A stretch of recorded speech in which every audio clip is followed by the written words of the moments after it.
sagantaa kan jaalachuun fafacaasuun maamila tahuun nu bira dhaabbadhaa isiniin jecha matootii dureen oduu har'aa keessa obbo Lidatuu Ayyaaloo Itoophiyaatti deebi'uun himata irratti dhiyaatee falmachuu fi murteesse. Sinodoosin Bataskaan Ortoodooksii Itoophiyaa walgahii murteessa tahee borii geggeessuu deema. Waraanni bilisummaa Oromoo mootummaan Itoophiyaa kallattii lamaan waraana irratti bana jedhee himate. Kunin hangafoota oduutiin wajjin turtanii jennaan oduu kanaaf oduu birallee dhagahuu deemtanii facaasaa qoqoodaa miidiyaa hawaasaatiin waliin nu gayaa isiniin jecha amma gara bal'ina oduutti dabarra. Obbo Lidatuu Ayyaaloo seenaa siyaasaa Itoophiyaa kadhiyoo kana keessatti nama maqaan isaa waan adda addaatiin kaafamu.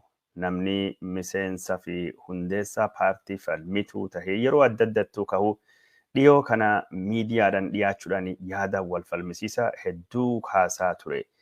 Yaada falmisiisaa kaasaa turee fi hirmaannaa inni biyya keessattuu qabuu fi finxaaleeyyii Amaaraa wajjin godhate jedhuun mootummaan Itoophiyaa yakka heera naannoo Amaaraa humnaan diiguu mootummaa garagalchuu shororkeessummaa fi wantoota gosa kanaatiin himatamee akka barbaadamu karaa miidiyaa isaatiin addeessee jira.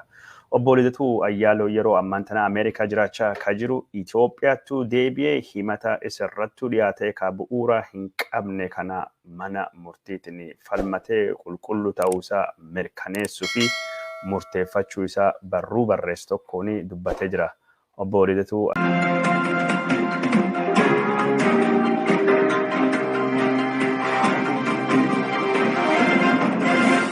barruu kanaanii himata Abiy Ahmedii kalaqa shororkeessummaadhaan narrattuu dhiyaate akkuma baratame addabaabaayii haqattuu deemee dura dhaabbachuu fi murteeffadhee jira. Gara biyyalleettu ni galaa jedhee dubbatee jira. Obbo Lidatuu Ayyaaloo gara biyyattuu garuu yoom akka galu hin dubbanne.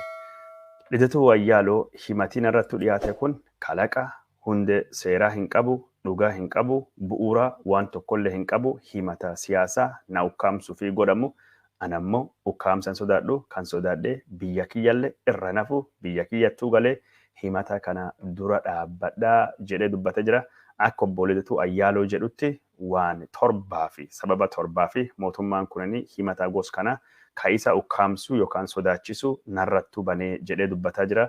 Tokkoffaa mootummaan Abiy Ahmedii sirna dimokiraasawaa, sirna bulchiinsa gaarii gaafilee dhiyaatanii fi ukkaamsa malee deebisuu hin danda'u jedhee mootummaa Abiy Ahmedii himatee jira.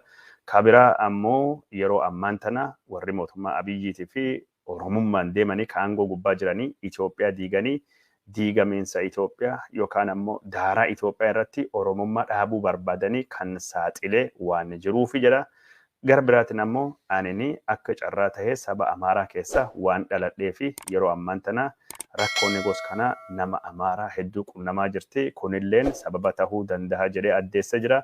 Kana qofaa miti obbo Lidatuu Ayyaaloo akka inni jedhutti yeroo ammaan tana siyaasaa badii kan warra